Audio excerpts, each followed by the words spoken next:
I'm a little surprised that Iran accepted the ceasefire. If they had kept it up for another week, that would have been the end of Israel. No doubt Moscow and Beijing both advised the Iranians to accept the ceasefire.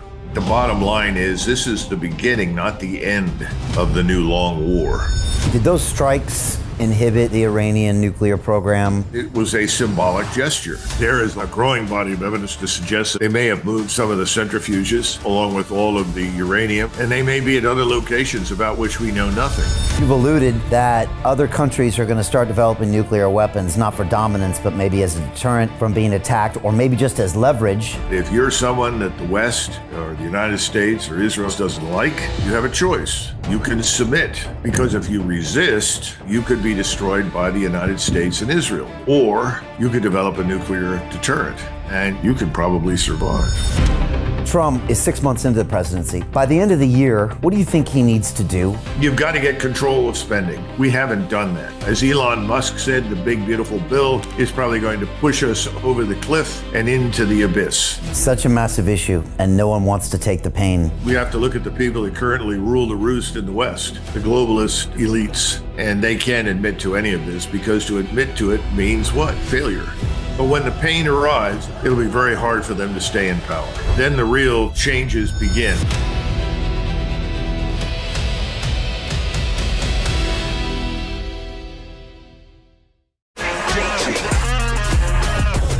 Hey, I know investing in crypto is scary. It takes a real leap of faith because there are so many scams, rug pulls, and bad actors out there. It's a dangerous business, which is why 95% of people lose all their money.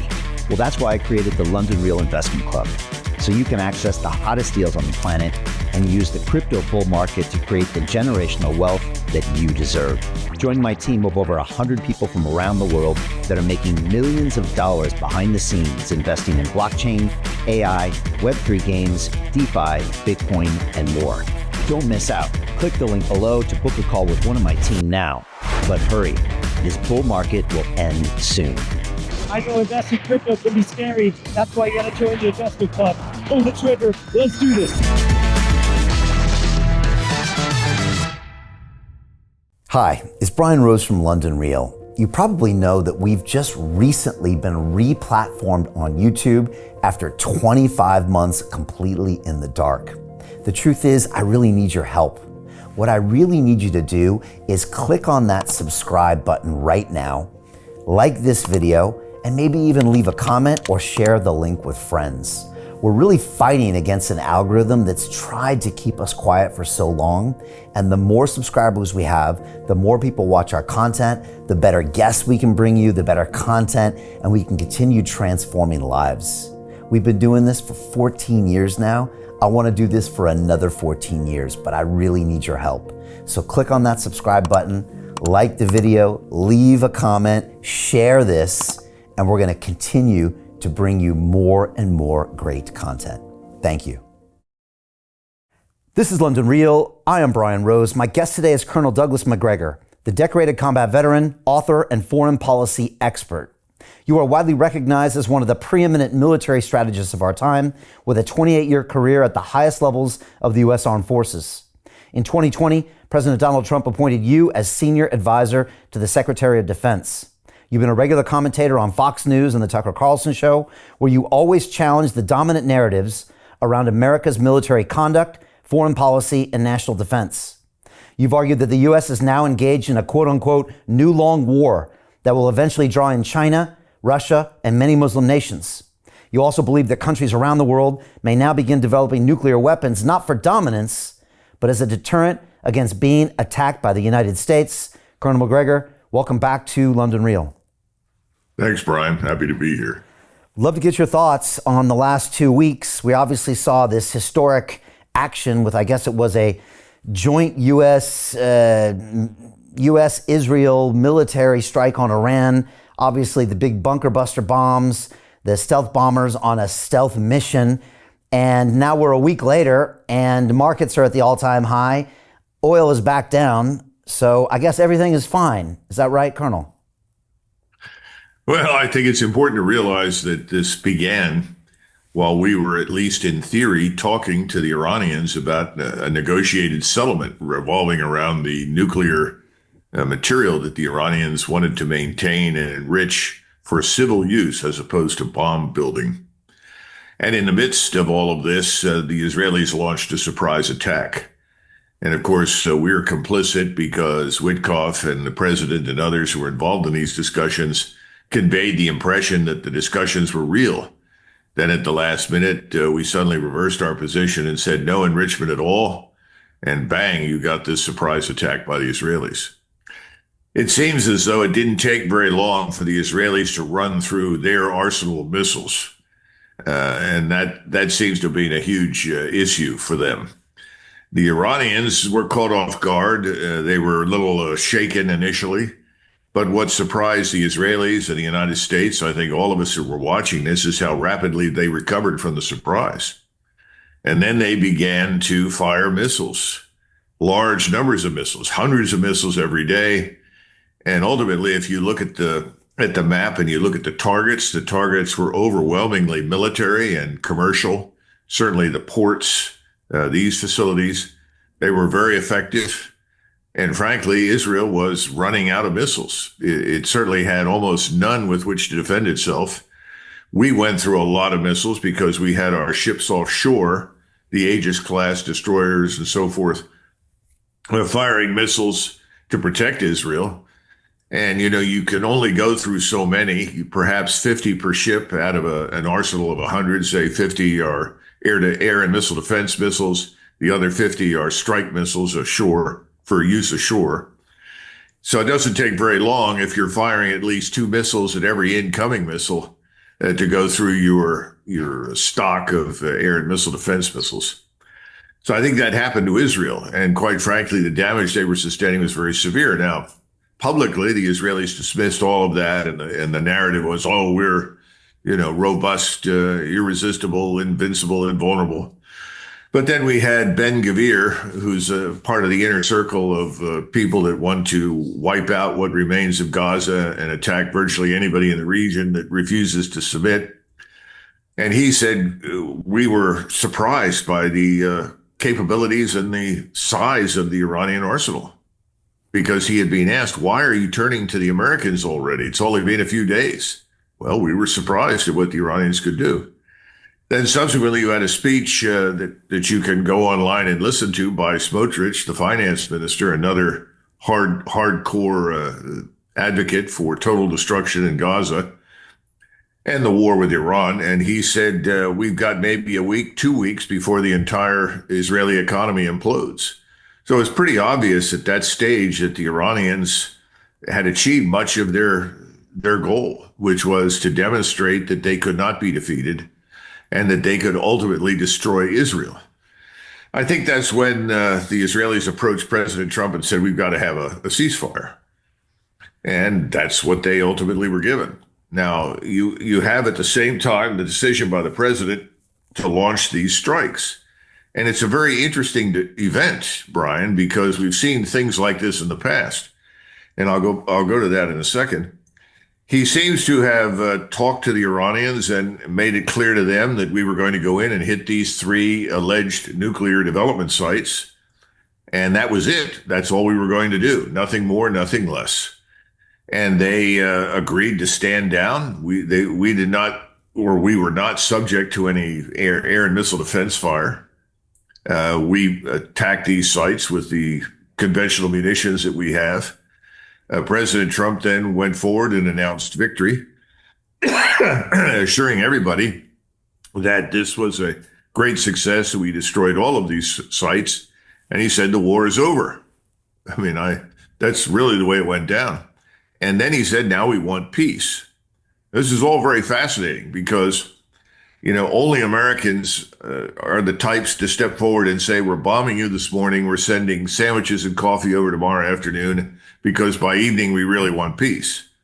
Well, the problem is that we are now a co-belligerent in the war with Iran directly. Not that we weren't always there, but now it's unambiguous. And I don't think the war is over by any stretch of the imagination. But it's very clear that the Israelis and we, frankly, needed a pause. Now, why would we need a pause? Well, remember that if we just look at one type of missile, the Patriot missile, right now we can build about 660 of those a year. Well, that's not very many. So it's not as though you're going to suddenly flip the switch. It's 1943, and FDR called and said, I want you to surge 30,000 missiles. Well, we can't do that. We don't have the capability. So I think we wanted a break because we're concerned about our arsenal. We have perhaps 10 days to 2 weeks of missiles right now, strike missiles and air and missile defense missiles for a war with a quote unquote peer competitor. That's not very much compared with what we have historically maintained. So that's one consideration.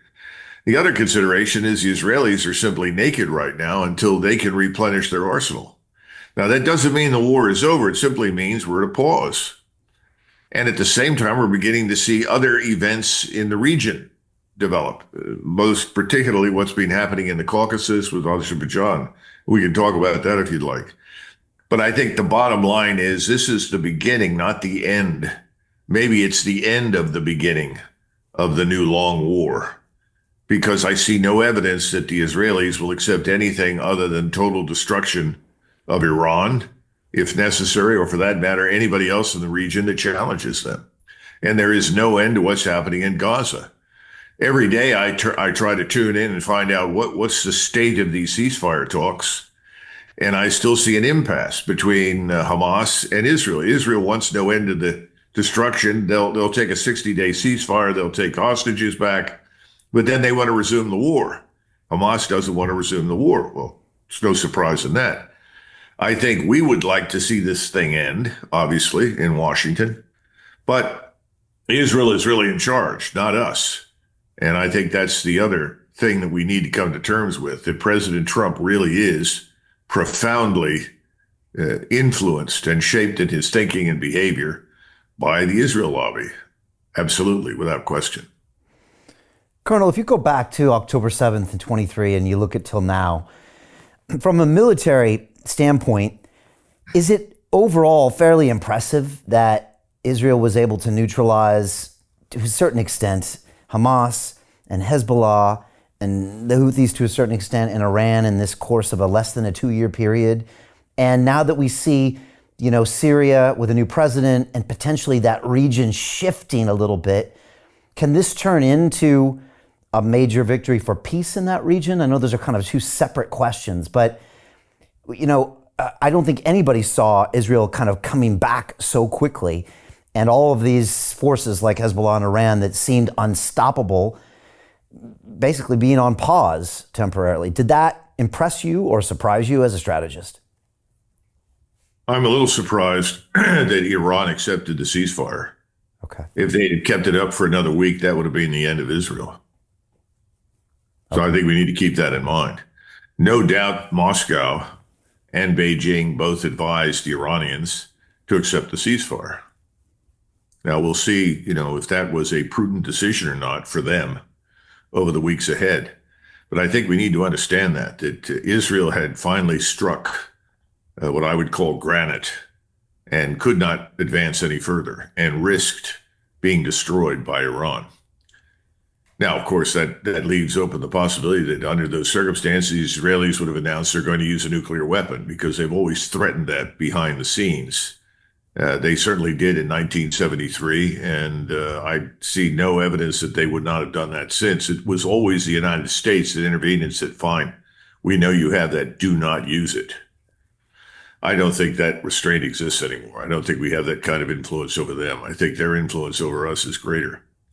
Now, as far as the other things are concerned, Hezbollah is not gone. It still exists. If anything, it's rearming. I do not think that you could regard Lebanon, even though they did a great deal of damage there, killed thousands of people all the way up to and including Beirut. I don't think you can regard that as a foregone conclusion. If I were going to point to an area where they've had significant success, and they are not alone in this and did not achieve it on their own, it's Syria. They managed to replace the government in Syria of Mr. Assad, which they wanted to get rid of for years because of his friendliness to Iran and other reasons.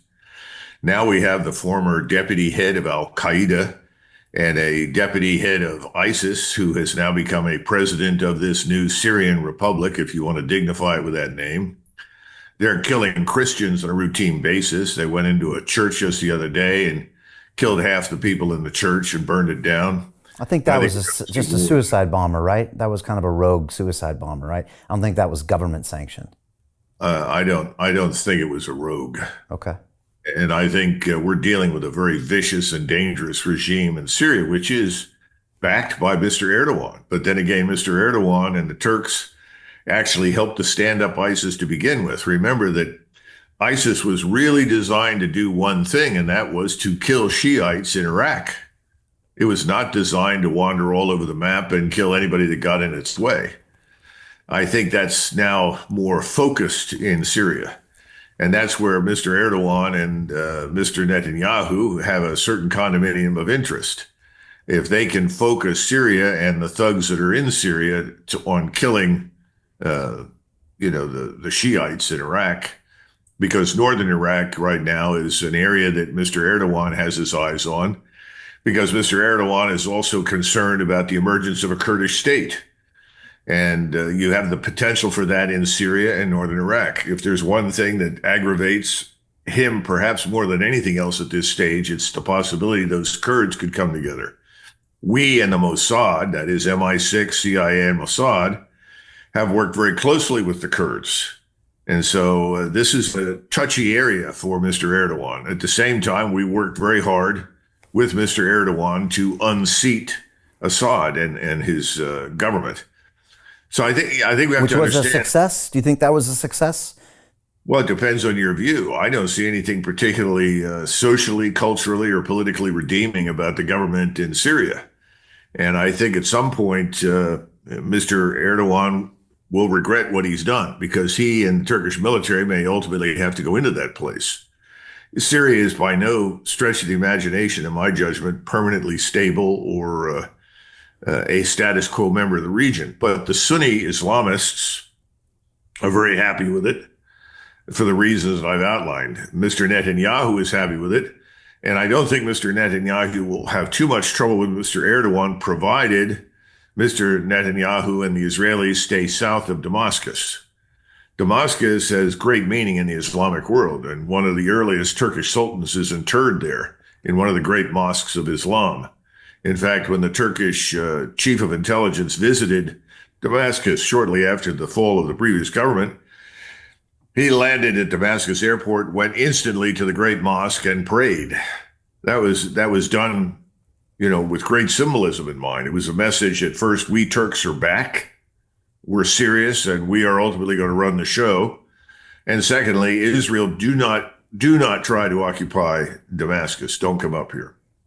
Now, how long will this last? Brian, how long did the Nazi-Soviet pact last? Well, it did pretty well from what was it, about August of 39 until June of 1941. So that's not a little less than 2 years. We haven't even, in the Middle East, that's a blink of an eye. So we'll see how long this condominium of interest between the Israelis and the Turks lasts. The interesting thing is that I think Israel has gotten at least short-term what it wants in Syria. It has part of what it wants in Lebanon.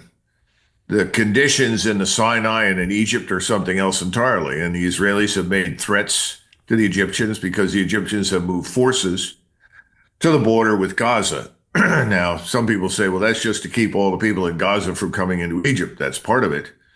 But the population in Egypt is absolutely enraged. This is the largest Arab country in the world, and they are enraged at what the Israelis have been doing to murder the Palestinians by the bushel. And of course, very recently, another example in the West Bank of Palestine, you had a whole village of Christian Arabs. They were all driven out of their homes. Some of them were killed, as I understand it. And then the Israelis burned down the town. How do you get out of a rat race? How do you create wealth not only for yourself, but also for the generations to come after? I am absolutely amazed with the quality of companies that we're getting exposure to. We go on to Zoom calls with the innovators and the folks who are building new applications in metaverse, blockchain, artificial intelligence, decentralized finance. What's going on, everybody? Thumbs up if you can see me. We are focusing on early stage investment. And the quality of people that we're getting exposure to, whether it be Dan Tapiero with 1RT, Jason Ma from Open, Yatsu from Animoca. It's been a phenomenal experience thus far. It has far exceeded my expectations. We are focusing on cutting edge technologies. I view it now as the best investment I've ever made. The upside I view is unlimited. And as a retail investor, I would never get this exposure anywhere else outside of Investment Club. See you in the investment club. So these kinds of things are not going to endear the Israelis to a lot of people. And that's why I say this war is not over. It's just really at the beginning. And it's going to go on. Now, if we could move briefly to the Caucasus, this is much more significant, I think. Can I ask you one last thing to finish on Syria? Trump just lifted sanctions after he met with the president in Saudi. And now there's a rumor that Syria might even sign Abraham Accords before the end of the year. What do you make of both of those? Not much. First of all, the Abraham Accords are anathema to everyone in the Islamic world except the ruling elites in Saudi Arabia and perhaps the Emirates. The distance today between the populations in the region, among the peninsular Arabs and in North Africa, the distance between their ruling elites, their ruling political class, and the masses of the population are huge. I mean, really, really enormous. I suppose as long as they can keep the food available, they can keep making sure that everyone is paid and enjoys a relatively cushy life, that this can continue. But any interruption in that would be devastating. So all I would say is that at this stage, I wouldn't attach much significance to that. That may be important to President Trump's donors and the Israel lobby, and it may be good optics temporarily for America and his friends. It's not very meaningful. Okay. Tell me about the Caucasus. Well, the Caucasus, as you know, links the soft underbelly of Russia to Iran. And I'm sure you've had many people come on and talk about the One Belt, One Road. And the Chinese recently, they're one of the first trains to come all the way from China on the rail lines and offload freight in Iran just occurred a few weeks ago. That's the tip of the proverbial iceberg. The Chinese are not interested in Iran and the One Belt, One Road just because they have a dream of resuscitating the Silk Road. It's much more than that. There's an organization they worry about constantly. It's called the United States Navy. And that is that their ports, because of their long, long coast with the Pacific, could suddenly be bottled up. And bottling up their ports would take no more than a handful of submarines. You don't need a big surface fleet for that anymore. You just torpedo or missile somebody coming in or out and everybody stops. We know that from experience. They have been working tirelessly to build an alternative commercial structure that could move goods and services back and forth across the Eurasian landmass without making them entirely dependent upon the sea.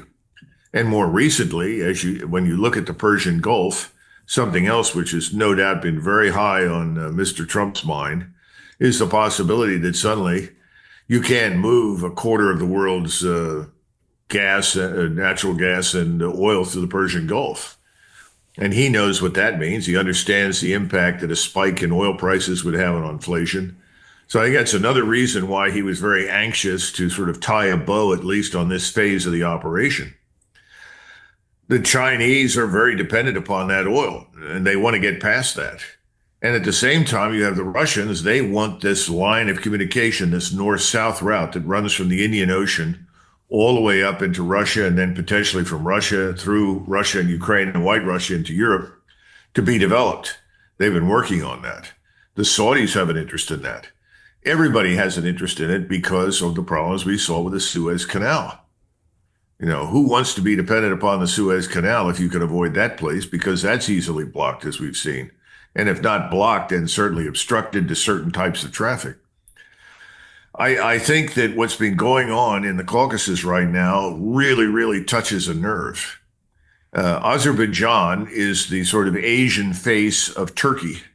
When I say Asian face, they're facing east, north, and south, whereas Anatolia is more Western in its orientation, strategically, for obvious reasons. But both Aliyev, who is the president of Azerbaijan, and President Erdogan in Anatolia share a similar dream, and that is this Turkic empire that reaches all the way across to Kazakhstan. Because all of the people, until you reach Mongolia, the border with Mongolia, they all speak, with the exception of the Tajiks, they all speak a language that's very, very close. And they see themselves as, quote unquote, Turkic. You have the Organization of Turkic States. And the two of them have been trying to transform this organization into something more powerful politically and militarily and economically. It's kind of a Turkic version of the dream of Genghis Khan of uniting Central Asia with its friends in the Caucasus and Anatolia. Well, it hasn't worked all that well for the reason that the Central Asian republics, the places we called stands, are all on extremely good terms with Moscow. In fact, all the leadership there loves Vladimir Putin. In fact, most of them take the position that Putin is the only man they can depend upon in a crisis. We, on the other hand, have been working certainly since the late 70s to do whatever we can to destabilize and create unrest in Central Asia. This began, of course, as you know, with the Soviet intervention in Afghanistan. And then it continued, and it got another shot in the arm in 1996, 97 from Brzezinski, who was pushing once again ways to create trouble in Central Asia, primarily for Russia. Then others said, well, this could also be helpful in terms of creating trouble for China. Well, the interesting thing is that the Russians and the Chinese both share the same interest. That is stabilizing Central Asia. Now, the people in Central Asia are not particularly enthusiastic about the Chinese as a group of people, but they do want to do business with them. They are very comfortable with the Russians.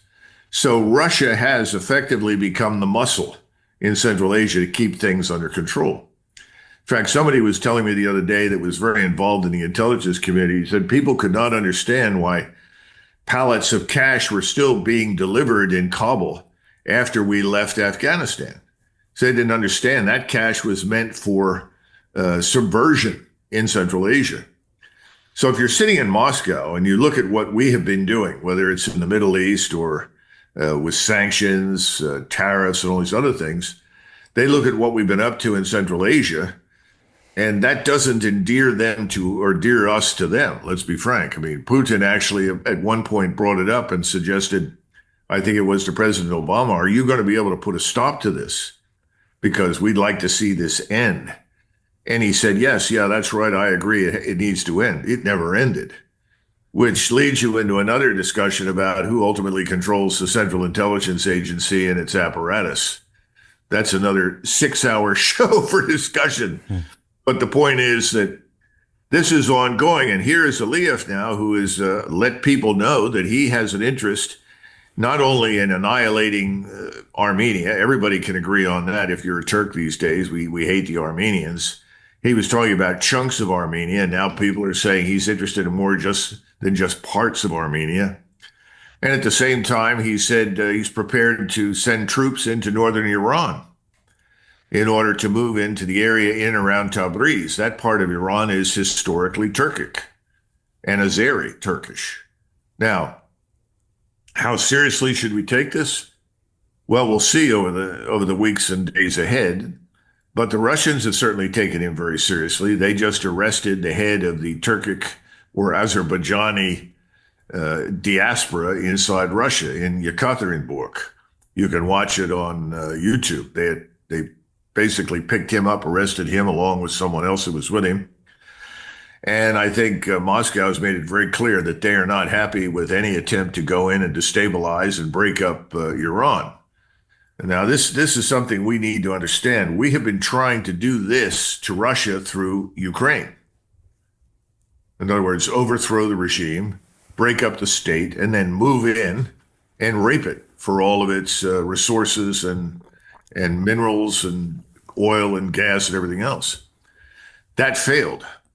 So now the Western financial interests in London and New York City, led by Israel and the United States, have shifted their focus to the Middle East, and now especially to Iran. They would like to gain control of Iran's resources. How do you do that? Well, if you can break the north-south axis, the communications, the transportation, the cooperation between Russia and Iran, that's the first step in the direction of isolating and then beginning to break up Iran with an external invasion that is, at least in theory, designed to, quote unquote, liberate the Turks in northern Iran from Iranian leadership.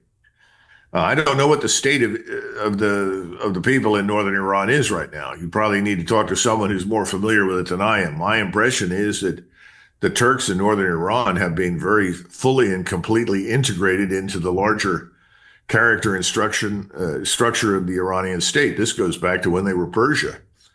And they don't really have any grievances, as far as I know, but I could be wrong. Perhaps there are some grievances that could be exploited by Mr. Aliyev. But now the Russians are on the case, and I don't think Mr. Aliyev is going to have a free hand. Now, behind all of this, of course, stands Mr. Erdogan, who, as I said, is the Western side of this Eastern effort, and he's being quiet. But let there be no mistake, the Mossad has been operating out of Azerbaijan for some time.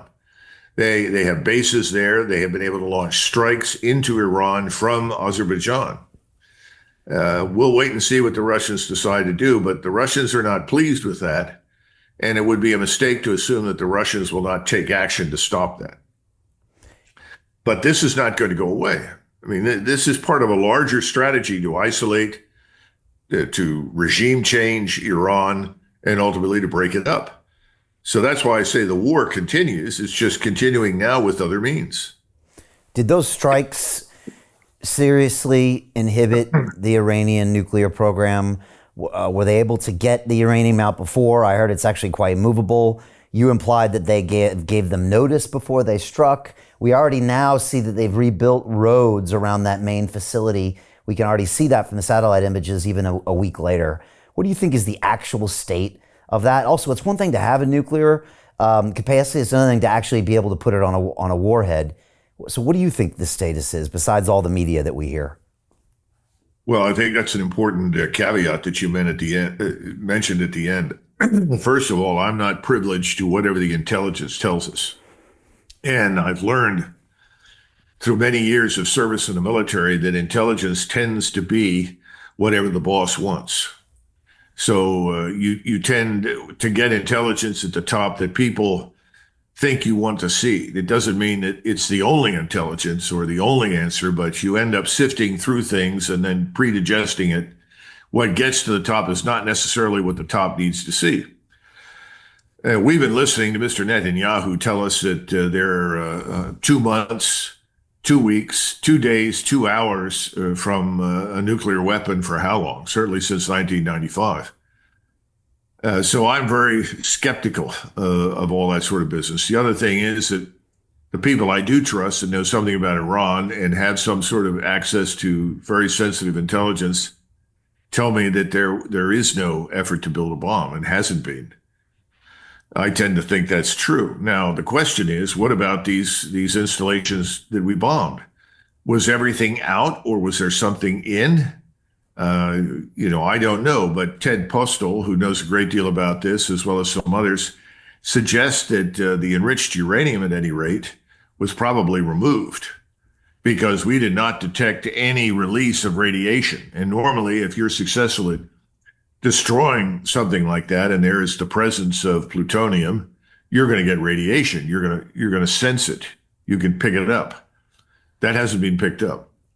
There is a growing body of evidence to suggest that not only was the material moved, they may have moved some of the centrifuges along with all of the uranium and enriched uranium, and they may be at other locations about which we know nothing. And the Iranians had discovered that the IAEA had functioned as a very valuable intelligence collection agency for the Mossad. So I would not expect to see the IAEA ever come back. So to answer your question, I don't think this is the end at all. And since we don't seem to think that we killed anybody, even President Trump seemed to think that we hadn't, you add it up, and what is this? It was a symbolic gesture. And remember, the Iranians then subsequently struck Bahrain, our military installations there. Before they did it, they warned us. And by the way, we had already evacuated everyone from Bahrain. Right, and Qatar as well, right? Well, I don't know. Maybe the case. But all I'm saying is it strikes me that there was this sort of quid pro quo between Washington, between President Trump, and the Iranians. Now, one of the things I keep telling people, and they look at me as though I'm crazy, having worked for President Trump, met with him a couple of times, this is a man who does not want a war, Brian. He doesn't. And whenever he's pushed, he looks for a way to do it without doing much. He did that in Syria twice with cruise missile shots. And these cruise missile shots changed nothing, hit nothing. And he declared success and victory and walked away. I think that's his preference. This is a little different, though. And I don't think we're going to be able to walk away permanently, because I think the Israelis will now recover and they will undertake everything in their power to resume this war as soon as they can. And the real catalyst for conflict, I don't think is nuclear weapons at all. I think it's Gaza. And as long as Gaza persists and continues to bleed, there will be more killing in the region. Are there Hezbollah sleeper cells in America, and is that something to be concerned about? I don't think we've ever seen one activated, but is that something to be concerned about? The FBI rounded up some people and put them under arrest. So I would think that we probably know, if there are any, who they are. You know, it's very difficult to conceal this sort of thing. You know, somebody was asking me about the Iranians. We have a large Iranian population in California. Yeah. In fact, you can't buy a Ferrari in California unless you go through the Iranians that own the dealerships. I mean, it's a standing joke. You want a Ferrari, better speak Farsi. And then, they don't sell it to you right away. I mean, it's a very interesting development. So I think we know where the Iranian population is. And the other thing is, I don't think Iran is in the position right now where it wants to do something here that would make matters worse. Now, again, that may change.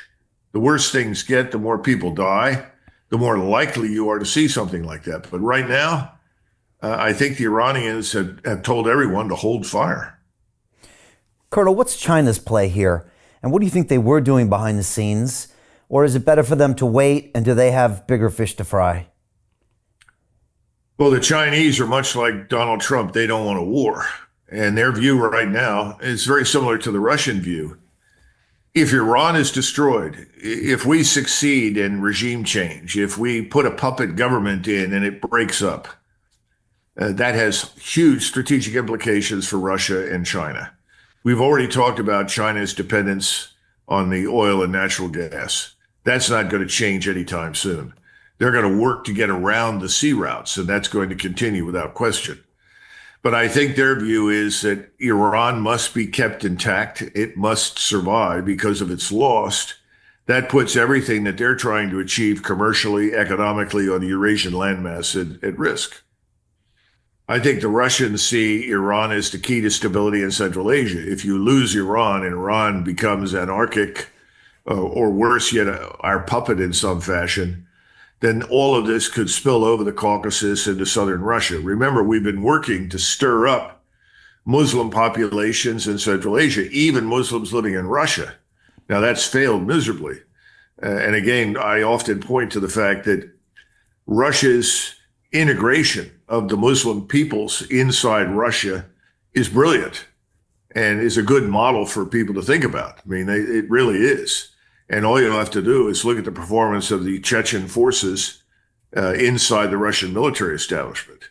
they've done a brilliant job. They're ferocious, and they've done very, very well. So Peter Thiel took $500,000 and turned it into $1 billion using the exact same techniques we're using inside the investment club. He met a CEO, his name was Zuckerberg. He pitched him the deal and he said, okay, I'll give you $500,000. Mark went public and sold the shares to people like you. Well, what happened to Peter? Well, he exited and got a 2,300x return. The wealthy invest in early stage companies, folks. The public markets are for suckers. It's a rigged game. By the way, this happens in crypto as well. It's called pre-sale tokens. This is Solana. Does anybody know this chain? They sold pre-sale tokens for 4 cents. And you can see the date on there, April 5th, 2018. Look at Solana today, folks. That thing's up over 1,000x. The media and Wall Street and all these hype people get you to buy the top. Meanwhile, they put their clients in at the bottom and they use you for liquidity to make their clients rich. You can play this same game. You just have to have the financial education and the deal flow. That's it. I don't think it'll work, but if you're a Russian, why would you want to risk losing control of your southern border? Remember, Russia has huge borders and very many vulnerable points. And that's the problem in Iran. So I think China and Russia have both said, we will not let Iran fail.